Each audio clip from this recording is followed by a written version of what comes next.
Hello, everyone. Good afternoon, good morning, good evening if you're watching this on your own time. We are very fortunate to have another speaker in our mental health masterclass series. And today I am privileged to introduce Barbara. Barbara Badolati is a #1 best-selling author, TEDx, and international speaker, yoga, meditation, and breathwork teacher, a life coach, and a global retreat leader and facilitator. Her background is rooted in positive psychology, neuroscience, somatic therapies, and holistic wellness practices. She weaves her extensive background, heartfelt energy, and intuitive gifts as healing transformation and upliftment to clients and students. And today, to talk about, helping us sleep better and have more radiant days, I give you Miss Barbara Badolati. Thanks, Barbara, for joining us. Thank you, Kelly. Oh my goodness. Thank you so much for doing this Unshakable Joy and bringing in all of these other experts. I've really enjoyed other presentations. So thank you for that. Thank you for the recording. Thank you for inviting me. There is sleep and mental health is such a huge link, and it's very, very important. So we're going to cover a lot today, but also 3 takeaways and lots of resources as well. So I thought before we even jump in that we could just take 3 deep breaths anytime we have an opportunity to do so. So you know how to breathe, you know how to fall into your body, let the chair and the earth support you, relax your shoulders. Let's take another breath. Maybe an audible sigh, jaw relax, maybe even shake out a little bit. Good, excellent. Well, besides breathing to survive, what is something else that we all have in common, every living species, in order to survive? Sleep, right, exactly. This is a very interactive presentation, so even if you're listening to the recording, jump in and speak it, because the more that you can interact with this presentation, the more you're going to retain the information as well. So yes, we all need sleep to survive. And just for fun, I'm going to ask you a few questions. This is not to stump you or anything. This is just out of curiosity. When you think about an average adult, how long can they survive without food? Days, weeks, months? Just a guess. A week or so, a week, maybe. I was going to say 7 days sounds good. Actually, we could go an average adult about a month without food. Yeah. And is that nutrients or just food? Probably nutrients. I mean, I can pull this study, but this is just more of kind of understanding how long we can go. And again, that could vary, right? And then what about water? When you think of days or weeks, not a month, how long could we go without water? 3. I was going to say 3 as well. Yeah, 3. We can actually go about 6 or 7 days. But how long, just in days, and that's a hint, can we go without sleep as far as our survival mechanism? 3 days. 7. Yep. Oh, 3. Okay. Yep. About 3 or 4 days before we lose touch with reality, before we become psychotic, lose logical thought, lose memory. So we cannot go very long without sleep. Sleep is necessary for our survival.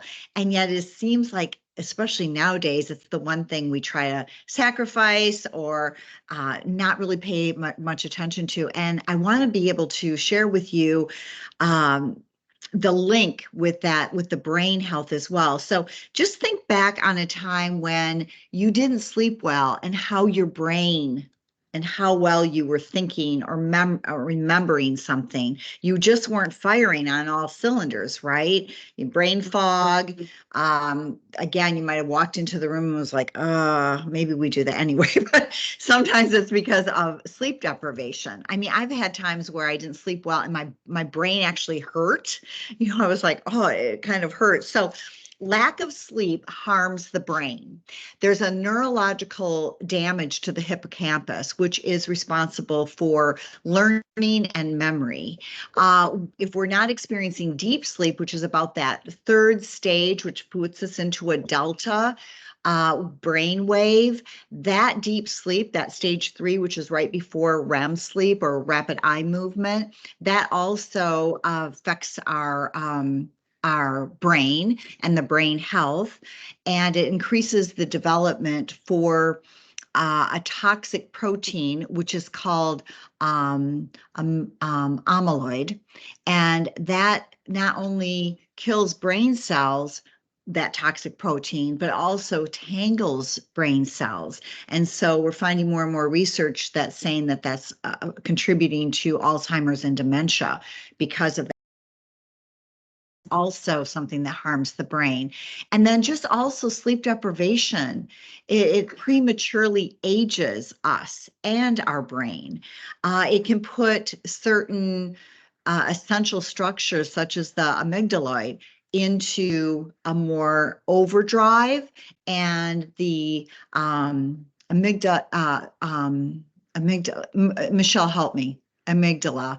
The amygdala is also responsible for processing emotions and information. So if that is in overdrive because of sleep deprivation, then things like fear, sadness, even happiness is really a challenge for us to be able to process, for our brain and the amygdala to process. So there's more and more research that's always happening. Brain health is really a fairly relative new science, about 50 years old, that we've been researching and learning more and more about the brain. And so again, that connection with sleep is really just like it protects our brain health, and then therefore it supports mental health, right? Absolutely. So yeah, so we were designed to sleep. Our sleep is not broken. I have clients all the time that come to me because they're not sleeping well, or they're starting to suffer from insomnia, which is just sleep deprivation that's gone on too long. So a lot of times our anxiety, and again, like I was just talking about with the amygdala and the hippocampus and the pineal gland that's producing melatonin, if all of those functions are not working properly or in harmony with one another because we're not sleeping well, then it leads to more anxiety and more like, oh, what am I going to do to get to sleep? I'll take more melatonin. Oh, and then that causes us to set off that fear response, that stress response, which then affects the whole nervous system, and then it becomes this vicious cycle. So what I try to do with help people, and what I want to be able to share in this podcast as well, is that it's just important for us to, one, recognize that it's not the sleep. It's probably more about our lifestyle. And there's a lot of variables to our lifestyle. So let's just share a little bit about what some things that you can do, because you can benefit from a lot of things from sleep, right? Performance, mood, how we look, how we feel, being able to engage with social activities or our hobbies, managing stress. So besides mental health, sleep benefits us in many, many ways. And actually next Tuesday, I'm doing a YouTube live with my Sleepless in Seattle sister. Actually, we sleeping in Seattle, Helen Cernette. And so every month we do a live, and it'll be recorded on my YouTube channel, which is just my name. So we're going to talk about more of the benefits. So feel free to tune into that too. So right now, just let's take another deep breath. And again, relax the shoulders, kind of fall into the belly brain, right? The belly brain is our gut, our intuition. So sometimes when we're taking in a lot of information, or even processing that information and beginning to relate it to our own personal lives or our own sleep cycles, sleep-wake cycles, we can start to like forget to breathe. So just take those breaths every once in a while. I'll remind you as well. And some of these things are going to be taken out of my book. So my book went #1 on Amazon last year, and I did a book tour. And because my car was wrapped with the book cover, and I was also touring and doing book signings and yin yoga classes and retreats, a lot of people were sharing with me about their sleep patterns and their sleep cycles and so on, and the problems that they were having. And so whether it's about mental health, which we just identified that a lot of the sleep deprivation can lead to anxiety, depression, and other mental health disorders, or Alzheimer's, which is, a disease and so on. It's important to know that, and this is what happened through the book tour, is as I was talking to people, it's important to know that there's little things that you can do that will make a big impact. So one of the takeaways that I want to empower you with for your sleep and your mental health and your lifestyle, your blissful lifestyle, is consistency.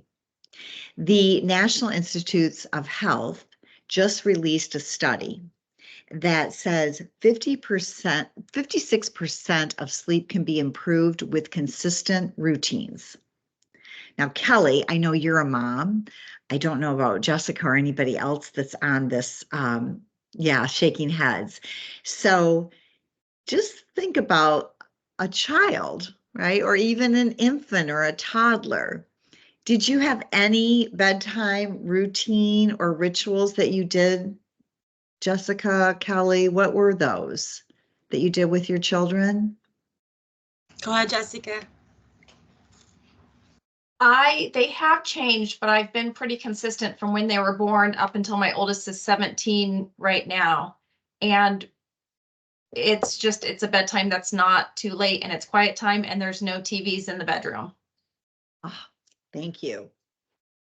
Yeah, for me, reading books. They really love reading books until I think up to recently. So they just turned 10 and 12. So I think up to 11 and 9 was reading. This is the year that we are not reading anymore. But sometimes, I would say, hey, would you like to read? Because we don't have any books. So, but they love to read on their own. So that I think helps, because once everything is, down, like the lights are off, everything's shut down, they can easily fall asleep. So it's not a problem. Right, exactly. And Jessica, you probably noticed that from infancy, where we have this precious little baby, and we do everything we can, right, to have a routine and the right food and the right environment, right, to really nourish that human being into the best life that they can have. And yet something kind of happens sometimes throughout our lives at different periods of time, or just it becomes a habit where we don't have those evening routines, or they're not consistent enough. It's just like that 80-20 rule, right? Most of the time we try to stay with a consistent routine for our children. And I'm sure too, Jessica, what happened when they became like preteen or teen? Did they want to sleep more, or did they want to stay awake? Were their sleep cycles different? Both of my kids are different, and I feel like it's hereditary on how they have different sleep patterns now. My 17-year-old son, he enjoys his sleep. He goes to bed about 8:30. He's asleep by 9:30. My daughter takes after me, who takes after my mom, and we are night owls. And we naturally become alive and awake at night. So it's very hard for my daughter to fall asleep. And I feel like it might be genetic. I don't know. Yeah, and unfortunately, the way that our society is run, we're really not able to honor necessarily our own personal circadian rhythms. So that can be a little bit of a challenge. I have this theory. I think that if you were born at night, that you're a night owl. And if you were born during the day, you're more operating like your 17-year-old son. Or more of society. So, Michelle, do you have anything to add as far as like consistency or routines or anything? I know you put in the chat because you're on mute. So you said something about you have the worst habit keeping your iPad with you and streaming shows until I fall asleep. I know, and that's the thing. It's a habit, because that too is being is affecting our brain, and then it becomes an addiction, and then it's really, really challenging. I have clients that's one of their most challenging things. I had a friend who he always would read newspapers on his iPad throughout the night. He had terrible sleep patterns. So he didn't sleep well either. So yeah, just something to kind of explore, not to shame, blame, any of that, but just to look at and say, okay, is there anything, and this is what I'm inviting all of us to do, is there anything in my consistency or inconsistency or routine or rituals that could be either enhanced or brought back online or adjusted or shifted completely? And then maybe just take a moment as you're breathing to identify or acknowledge. Maybe you're doing something really beautiful, like one night a week you take a bath, and another night a week you do your facial routine, and the other night, but you're doing some sort of, or maybe every night you do some sort of stretching, right? So acknowledge what you are doing. It could just be that you're going to bed at a consistent time, or you're adjusting now to the Northern Hemisphere and the US being with daylight savings. That's also, or the nights or the days are becoming more longer with light. That can affect our sleep patterns and our consistency. So once you've identified something that maybe you want to adjust or just acknowledge and continue to enhance, then what do you need to do to make sure that that starts to happen or stays consistent? When I try it, it shows me I have my audio set. Oh yeah, with your boy. I'll let Carrie or Kelly focus on that and what we can do about that. So that's just a little exercise. My background's in health education, as Kelly said, and so I really love people to learn from this and make it applicable, right? Otherwise, you're just hearing somebody talk, and that doesn't really serve you. There is a book, Alan de Botton, it's called A Therapeutic Journey, and he talks about the extraordinary gift of sleep. So we're going to talk about that a little bit more as far as that being a gift and how we can appreciate that and the value of that. So consistency is one thing. And then also, what do you do when you have interrupted sleep? Because sometimes that happens. So there can be, again, some tools or techniques or things that can be consistent that work. So I'm on Insight Timer, and I have a couple of my favorite teachers. I also have some guided meditations for sleep. And so when I happen to wake up, whether it's a sound or maybe there's a temperature change or I've had a lot of things on my mind, there's a lot of things that can disrupt our sleep. So it could be hormones, it could be urination. There's so many different things. It could be our partner snoring. And so what are some tools or techniques that you can use that can be consistent to help you go back to sleep? For example, sometimes when I am hurting, my body is hurting or aching, I have a really nice cosmetic product and some other products that help with pain reduction. Sometimes I'll get up and stretch. Sometimes I'll put my headphones back in and listen to a meditation. Sometimes I'll actually do some breath work. So if you're not familiar with any of those natural remedies, again, they're in my book, but also they're out there. So sometimes it's nice to just have a little bit of a toolkit that you can use for that consistency and helping you go back to sleep when you've been disrupted in your pattern. Anybody want to share anything about that? Maybe something that you've used too? Michelle mentioned she has found sometimes saying a prayer and connecting to her spiritual connection helps. And that's the same for me as well. I can relate to that, especially when I wake up in the middle of the night, which happens very often. But I don't feel tired. I'm just like laying down and then I start to meditate or, and then I fall back to sleep. Yes. And the biggest thing with that too, another tool that you can be really consistent with, even if you have to go to the bathroom or you're disturbed by a noise all of a sudden or something, is to, just like you would a child, self-soothe. It's okay, I'm going to go right back to sleep. It's when we think, oh gosh, I'm awake and I have to get up in the morning. I have to, right? And then you start that stress response. Yeah. So by just talking to yourself as you would a child, it's okay, sweetheart. You just woke up a little bit. We're going to go back to sleep. Start your breathing, count from 10 backwards. Like there's so many little things that we can do to guide us back to sleep. And to Michelle's point, many cultures, and still many do, purposefully wake up at 3, 4 o'clock in the morning when the veil is thin, when it's said that we can connect with our spirituality or our ancestors or another dimension much easier in those wee hours.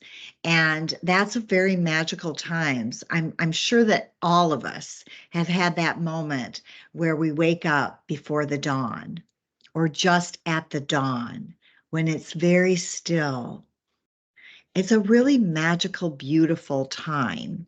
So sometimes if that happens, to your point, Kelly, that's when we pray or have that devotion or connection to our spirit because of that, or even just the birds are starting to chirp. Facing that versus fighting against it or getting into our mindset thinking, oh my gosh, there's something wrong with me or there's something wrong with this. So I hope that helps as far as just that consistency. So taking another breath. And Jessica said she's very inconsistent because she worked in such a productive state from 10 to 4. I used to be like that, Jessica. And then when I became a mom, because of the routine, right? It changed. Like it's like a night and day, literally. So now I wake up. I'm an early bird now. And like I said, I wake up in the middle of the night. I feel like it was the breastfeeding time. So I guess my body got used to it, and I still wake up in the middle of the night. But in the morning, I feel actually fine. I feel, energized and refreshed. There was a time when it wasn't like that when the kids were younger, and I would only have 5 to 6 hours of sleep. But nowadays, it's normalized. Right. I wonder if, Kelly, you're going to go back to, being awake and productive at night, because when my kids were younger, didn't have that routine as well. So in my college years, I did. My kids were little, I didn't. But now that my kids are older, I'm back in the routine of working at night. Yeah, maybe sooner than later. Do you like working in the evening? Sorry, this is a follow-up. The strange thing is my brain is 100% clear. So I'm very distracted during the day. It's hard to get work done.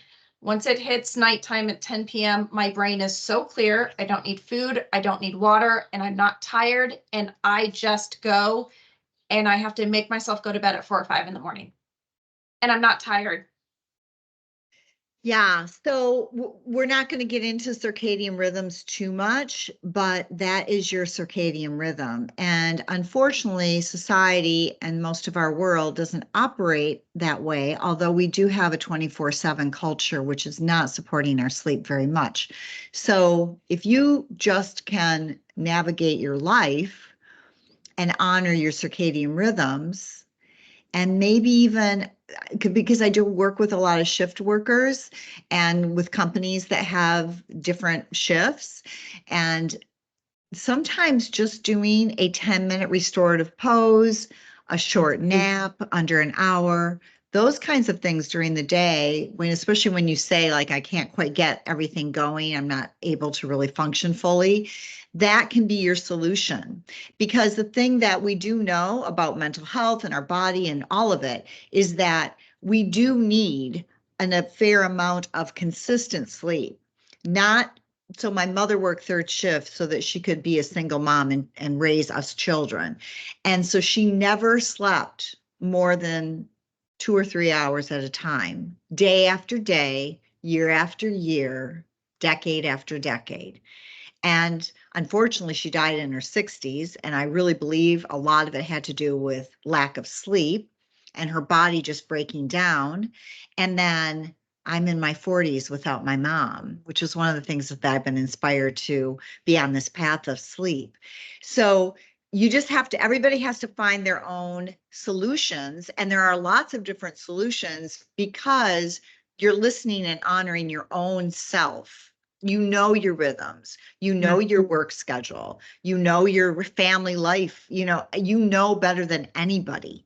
And so it's worth it because of valuing your health and your mental health, is which we're focused on in this presentation, to devise your own solutions, plan, consistency, however that works for you. I mean, I love that you know that at 10 p.m., you're like rocking and rolling. You probably get more done in that 6 hours than most people do in a 12-hour day, right? Yeah, so maybe it's just a little bit of nap that you get throughout the day that balances out your circadian rhythms or your hormones or something like that. I think it's really interesting too, Michelle. What were you saying? Is Michelle off mute about the air No. conditioner? Yeah. Did you want me to Michelle? read it out loud? Okay. Because she couldn't. Yeah. Okay. So Michelle said that now that they have to use the air conditions all day, the AC, and night, she's waking up to that now as well. And it seems like her body has to get used to it because she recalls from last year that it bothered her a lot and became less irritating. Yeah, that is trickier in Florida, and we're moving into summer. And just to Jessica's point as well, not only we're going to talk about environment, that's the second takeaway I want to talk about. So let me go ahead and segue into that, because there's different stages of our lives, right? The teenager is much different than the infant. Teenagers actually need more sleep. I really don't think they should even be going to school until like noon. But anyway, and maybe your daughter even later. They would love that. Yeah, exactly. I know, it's exactly right. And then two different phases in menopause, perimenopause, all of that. So we go through different stages in our lives, which affects our sleep as well. And even though we're kind of trying to connect this with mental health, let's just go ahead and explore. So the second takeaway, take a nice deep breath, is about your environment, because your environment is where you're sleeping. So Jessica, I love that there's no TVs in the bedrooms, no devices. I mean, I know we want our phones there, but when I'm done with my evening routine, I do my best to go into do not disturb. There's a few people in my favorites that will go through that new do not disturb. So there's all kinds of like things you can do with your phone to get around that. But then that phone is not next to my bed, right? So there's different things that you just have to build that muscle. Now, the air conditioner, that sometimes lulls people to sleep. So maybe there is something else that, I don't know if it's the sound or if it's the motor going on and off, right? And that's waking you up, or it's maybe the temperature. So your environment, from temperature to bedding to darkness, which is what I want to focus on because it has a lot to do with your pineal gland. So it's kind of interesting because I have this little, again, because I love teaching. So the amygdala, which we talked about, right? It's about the size of a peanut, but your pineal gland is about the size of a pea. And it sits in the back in the center of your brain. It's so incredible. I mean, these glands, your endocrine system is incredible, and they all work together, right? Your thymus, your pineal, your pituitary, all of it. So your pancreas, I mean, just like, so it's important that we honor our systems that are so amazingly designed. So your pineal gland, this little teeny pea size, receives the information to not only produce, but also release melatonin. And that comes through the retina of your eye. So when you're looking at a device or we're surrounded by junk lighting, like fluorescent light, LEDs, anything that has a blue, green hue, that disrupts that pineal gland from producing and releasing the melatonin that then allows our body to move into the sleep cycles, those stages, which there's 5, but now we're down to 4 because they kind of the scientists put together 3 and 4 stages. And stage 3, again, like I was saying, is that delta slow brainwave. So this whole system that we have that so delicately works with our brain, our whole endocrine system, our circadian rhythms, our sleep-wake cycle, and then only in the past 100 and some years since we started with the electric light bulb, the incandescent light bulb, about 150 some years ago, our whole body and brains have not been able to adapt. They're not developed to have a 24/7 or sitting there scrolling or watching a movie. Darkness is a really important factor for you to be able to sleep, which is what we just talked about for your mental well-being, for your brain, for premature aging, all of it. So the second takeaway is, what are you doing to make sure your room or your environment is dark? And yes, there's air conditioning and there's temperature and there's bedding and there's your partner and there's all of those other factors, variables. But let's just talk about darkness. So we can certainly talk about the air conditioner if you want to talk about that a little bit more. But let's also, I don't have phones in the bedroom because of the EMFs, right? The electromagnetic field that is also affecting our nervous system. So that's another great thing. Thank you, Jessica. Let's see. Yeah, it's the rattle and noise. Well, you just need a new air conditioner. The other thing too is, I know it's hot and humid, and I grew up in Michigan in the 3rd floor, which was like probably the attic that they converted into the bedroom for my sisters and I. And I remember in the summers, there was no air conditioning. There was like one window on each end of the house, and there were fans going. But I remember just like having just laying on top of the sheet, and I think we were in our underpants or something. We were sweating, which is actually a great thing to do for your health and well-being too. It's great for your skin and as part of your body adjusting. So I know specifically that Michelle personally moved to Florida just a few years ago. And so your body is probably adjusting. It's only been about a year and a half or so going through those seasons. And so sometimes too, we might be in a situation where it's really hard to have a dark room, or we don't have control over our environment if we're traveling and so on. So do the best that you can to Jessica talking about no devices, no TVs, things like that, or a partner that has the iPad on still. There's different things that you can do. Again, I've got some things in my book, but there's a lot of information out there. I always just put a piece of clothing or a pillowcase or something over a TV in a hotel room because I travel a lot. So there's creative things that you can do too.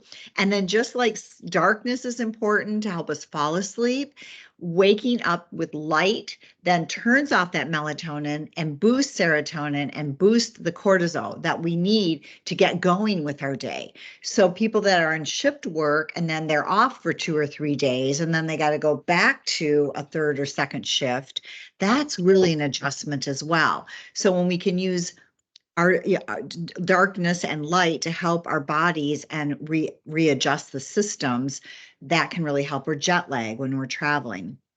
One of the things that I do in the morning is set just an accent light on a timer. And because of the type of energy efficient bulbs that we have now, they actually, as that light turns on, it takes a minute for it to gradually go to full strength. And it's usually just a 25, so very small, but it's enough where it's tucked in the corner, sometimes behind a plant. And then I can feel that light on my eyes, even if it's 5 a.m. and it's dark out and it's not natural light. And then as soon as you get up, go stand by a window, stand outside. Let that sunlight, even if it's cloudy, let that sunlight, again, communicate to the endocrine system, it's daytime, it's time to get going. So it takes a little bit of practice, maybe some adjustments, but I want everybody to have that second takeaway about how important it is for our glandular system to be in sync with our natural rhythms as well as the rhythms of nature with sunlight and night. Anybody have any comments or anything about that?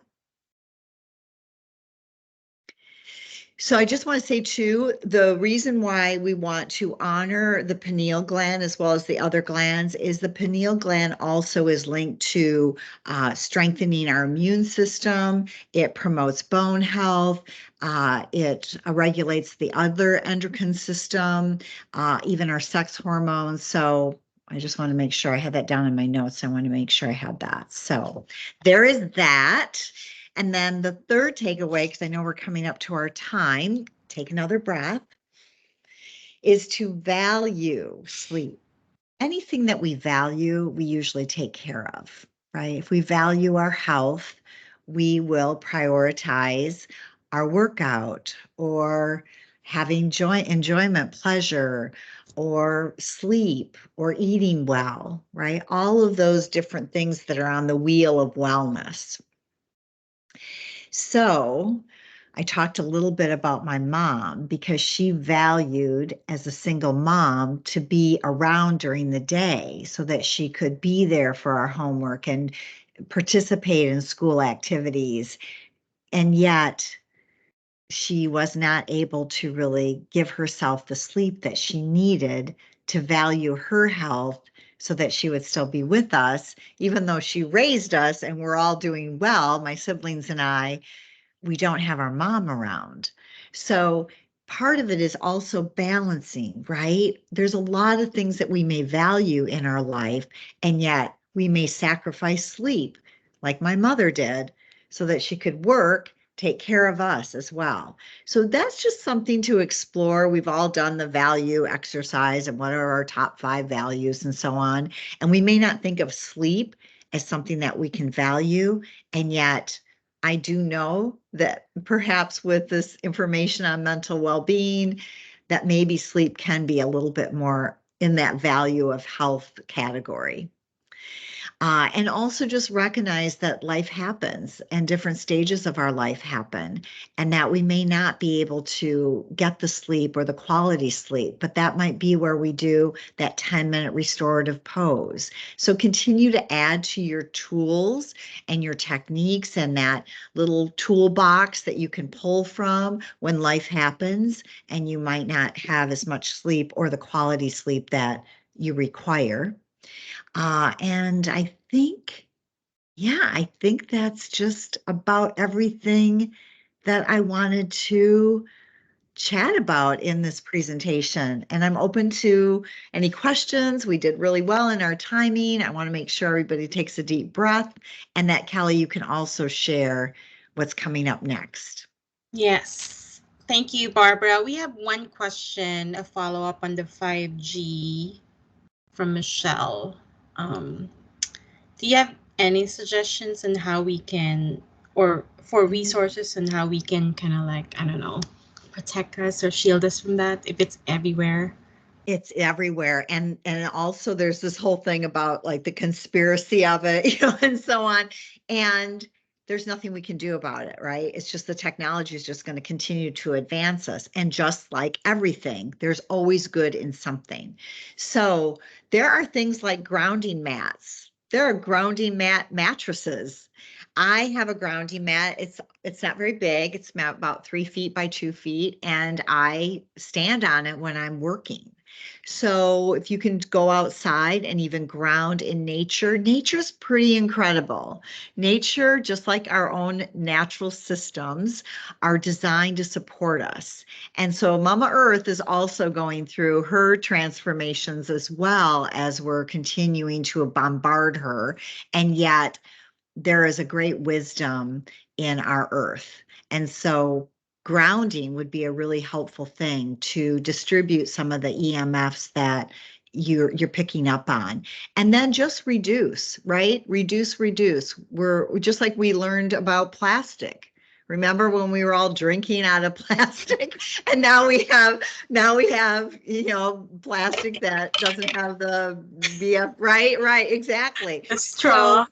Yeah, and then the other is education. I really believe that the more that we can be educated and knowledgeable and learn about things and keep an open mind and explore and pay attention to how it resonates within us and connecting to our heart and our breath and our spirit and our systems and everything, and honoring that, the more that we can also share with other people, which is like something like this is so valuable. Because again, if we didn't have the knowledge about plastic, right?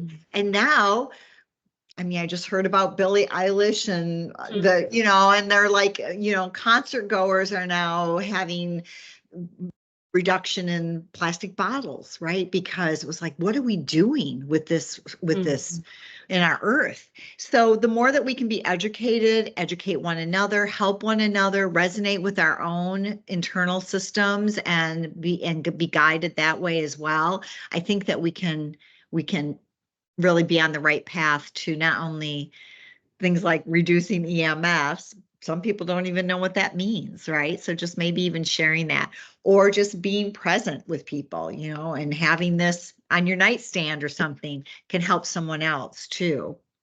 So I hope that helps a little bit. Yeah. Thank you, Barbara. And I know you have exciting things going on. How can they reach you and join your events?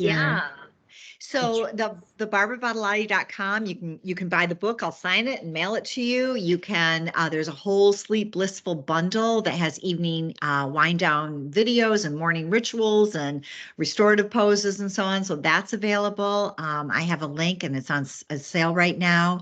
And then I was telling you about the YouTube with Sarah, Helen Cernette that we do every month. You are doing great things as well. I do retreats. I do a lot of sleep retreats at different properties. So yeah, there's a lot different speaking engagements. So I'm here for people, and I really just know that sleep makes us such a happier person.